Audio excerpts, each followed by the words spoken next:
Vanakkam. I'm Noeline Smart. On behalf of the Voice for Justice in Sri Lanka, we are here today to pass our message on the occasion of the 74th anniversary of Sri Lanka's independence. With me here is the President of Voice for Justice in Sri Lanka, Mr. Vishvavahini, who is a lecturer and academic. Also we have Mr.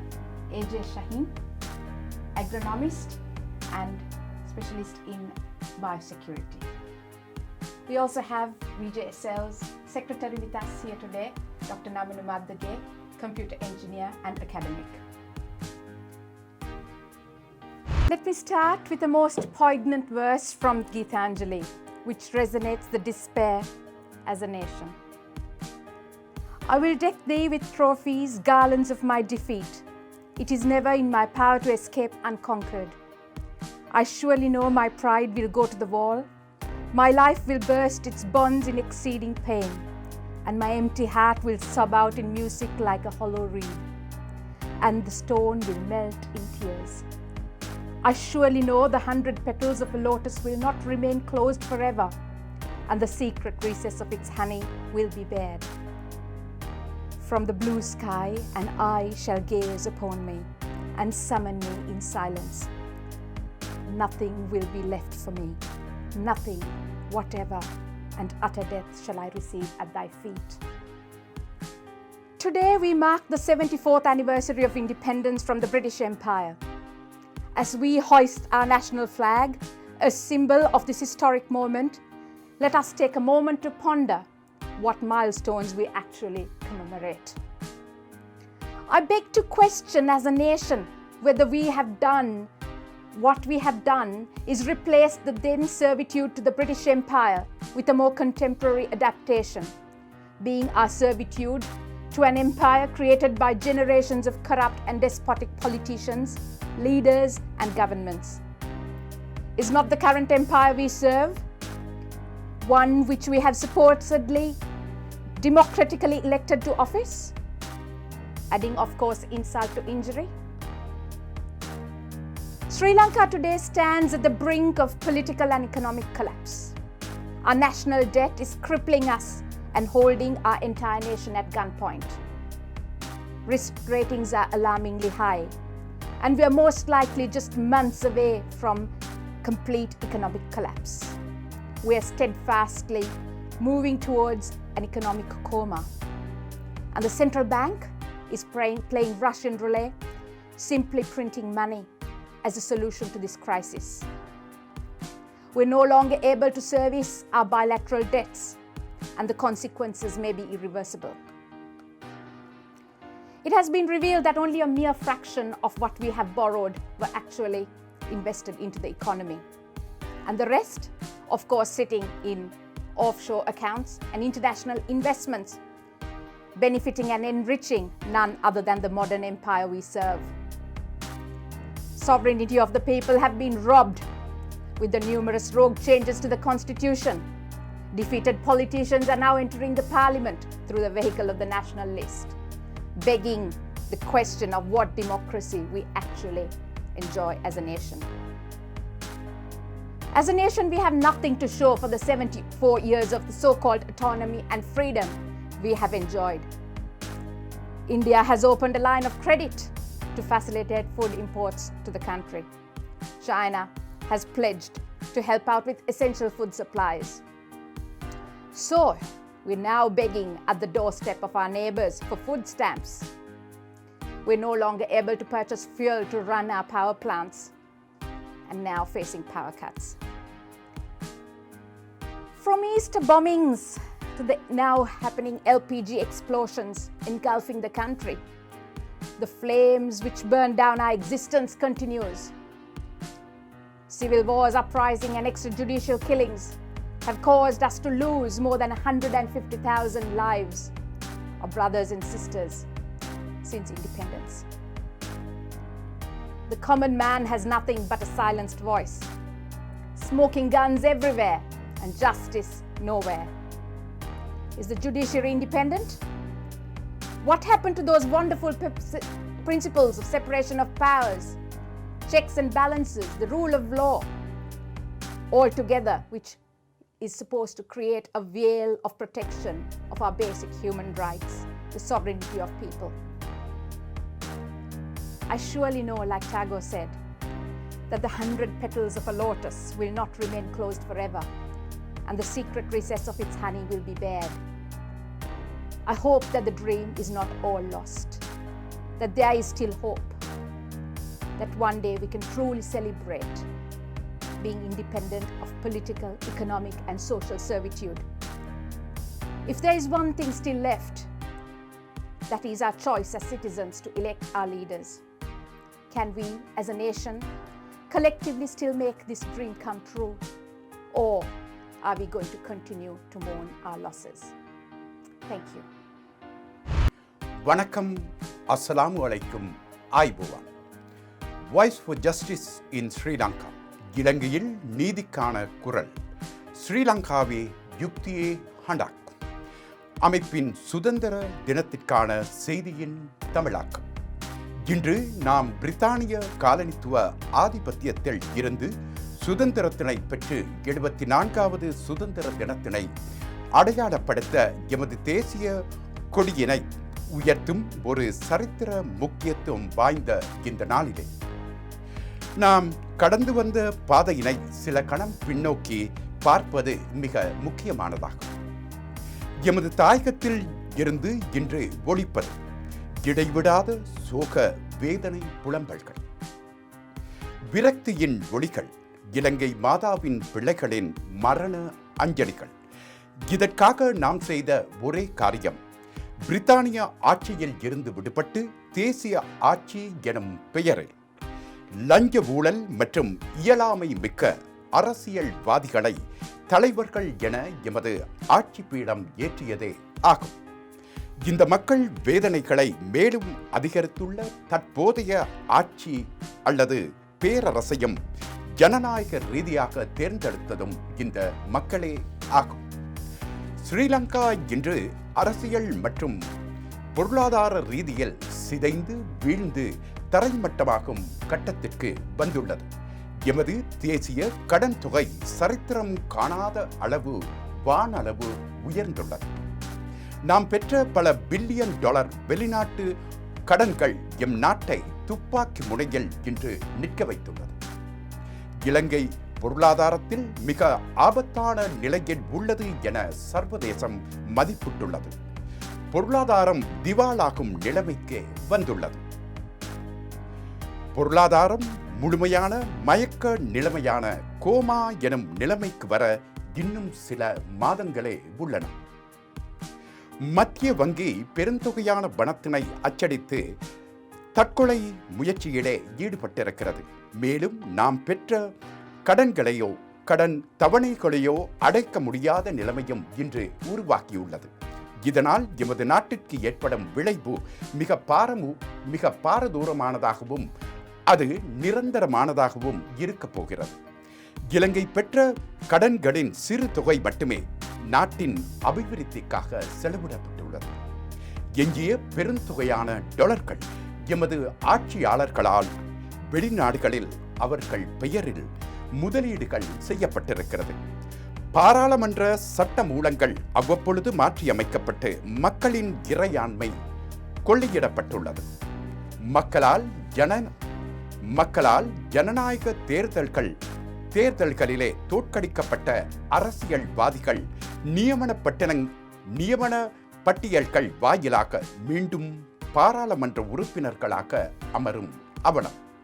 இது இன்று இலங்கையில் என்ன விதமான ஜனநாயகம் உள்ளது எனும் கேள்வியினையும் எழுப்பியுள்ளது. கடந்த 74 ஆண்டுகளாக எமது மக்கள் என்ன இறையாண்மையை என்ன சுதந்திரத்தை அனுபவித்துள்ளனர். இந்தியா எமது நாட்டிற்கு தேவையான அன்றாட உணவு பண்டங்களை இறக்குமதி செய்ய கடன் வழங்க இணங்கியுள்ளது. சீனா சில அத்தியாவசிய உணவு பண்டங்களை இறக்குமதி செய்ய கடன் வழங்கவும் முன்வந்துள்ளது. அப்படியாயின் இன்று நாம் எமது அயல் நாடுகளின் வாசல் கதவுகளை தட்டி கையேந்தி உணவுக்காக பிச்சை எடுக்கும் யாசகம் கேட்கும் ஒரு நிலைமைக்கு தள்ளப்பட்டுள்ளோம். இன்று எமக்கு தேவையான எரிபொருளை இறக்குமதி செய்ய முடியாமல் உள்ளது. இதனால் மின்சார உற்பத்தி தடைப்பட்டு நாடு இன்று இருளில் மூழ்கும் ஒரு ஆபத்தும் உள்ளது.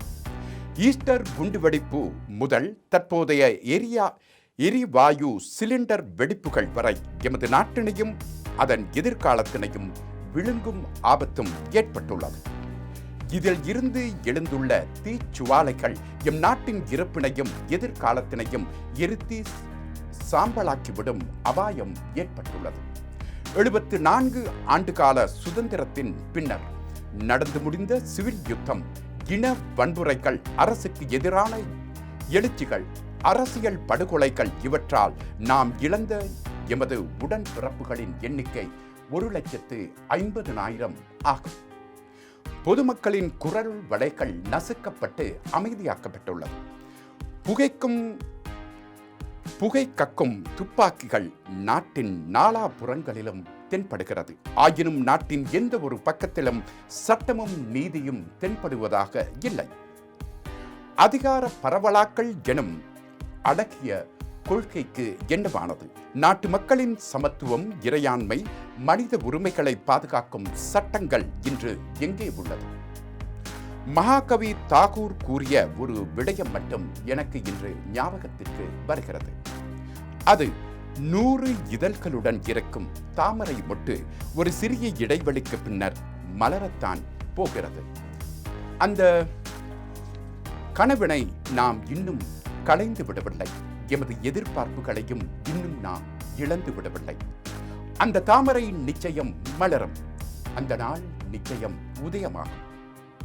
அன்று நாம் அனைவரும் ஒன்றிணைந்து கைகோர்த்து எமது அடிமைத்தனத்தில் இருந்து விடுபட்டு அரசியல் பொருளாதார சுதந்திரங்களுடன் சமத்துவமாக சுதந்திர நாளை கொண்டாடுவோம். எமது மக்களிடம் இன்று எஞ்சியிருப்பது ஒரே ஒரு அதிகாரம் மட்டுமே. அது அவர்களின் கரங்களில் உள்ள அரசியல் தலைமைக்கான தேர்ந்தெடுக்கும் அதிகாரம் மட்டுமே. எமது கனவுகளை நனவாக்க நாம் அனைவரும் ஒன்றிணைந்து அந்த அதிகாரத்தினை இனிவரும் காலங்களில் சரியாக செய்து முடிப்போம் என்று கூறி வணக்கம். ஆய்புவான். அஸ்ஸலாமு அலைக்கும். ආයිබෝවන්. අද අපේ 74 වෙනි නිදහස් දිනය සමරනවා. ගුවන් හමුදාව අපේ ජාතික කොඩිය අහසේ අරගෙන පියාසර කරනවා. යුද හමුදාව හමුදා සංදර්ශන ඉදිරිපත් කරමින් යුද හමුදා බලය අපිට ඉදිරිපත් කරනවා. සමහර විට නාවික හමුදාව ෆෝට් සිටි එක වටේ ගොස් තවත් සංදර්ශනයක් පවත්වාවි.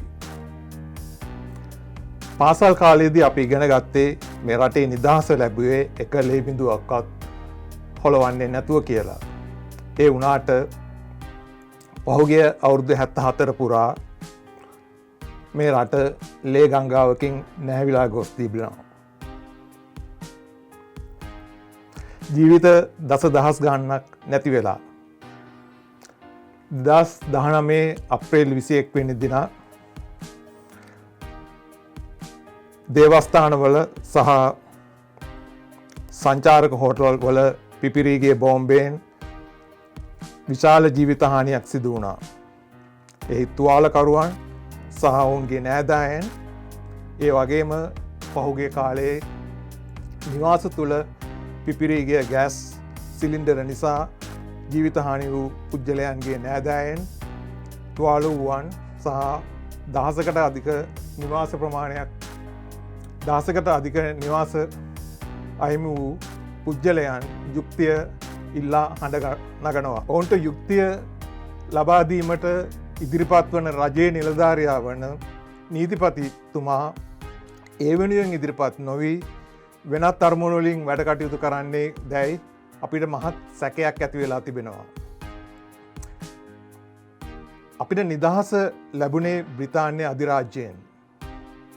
බ්‍රිතාන්‍යයන්ගෙන් ලබාගත් නිදහස මේ වන විට සම්පූර්ණ බ්‍රිතාන්‍යයන්ගෙන් ලබාගත් නිදහස මේ වෙන විට සම්පූර්ණයෙන්ම ආර්ථික නව යටත් විජිතයක් කරා ගමන් කරමින් තිබෙනවා. රට ආර්ථික අර්බුදයක ගිලී තිබෙනවා. රටේ ආර්ථික අර්බුදයට මූලිකම හේතුව වශයෙන් පෙනෙන්නේ රටට ගලායන ඩොලර් ප්‍රමාණය නැතිවීම විදේශ විනිමය නැතිවීම. රටට විදේශ විනිමය උපයන විදේශ රැකයා නියුක්තිකයන්ගේ ආදායම් ඔවුන්ගේ ඩොලර් අනිසි ලෙස මංකොල්ල කෑමට මහා බැංකුව කටයුතු කරමින් තිබෙනවා. රටේ ඩොලරිංගිය නිසා රටට අදාළ අත්‍යවශ්‍ය බාණ්ඩ ආනයනය කිරීමේ ගැටලුවක් මතු වෙලා තිබෙනවා. ඒ නිසාවෙන් මේ වෙන විටත් ඉතාම අධීනව කටයුතු කර අපේ ගොවි ජනතාව තමන්ට අවශ්‍ය රසායනික පොහොර සහ කෘෂි රසායන ද්‍රව්‍ය නොලබීම හේතුවෙන් විශාල ගැටලුවලට මුහුණ දී සිටිනවා. මේ වෙලාවේ මට පෙනෙනවා දුක්බරව බලා සිටින ගොවියෙක් තමන්ගේ අස්වැන්න නෙලා ගැනීමට නොහැකි කුඹුරු යායක් දිස. ඉතාම ඛේදනීය තත්ත්වයක්.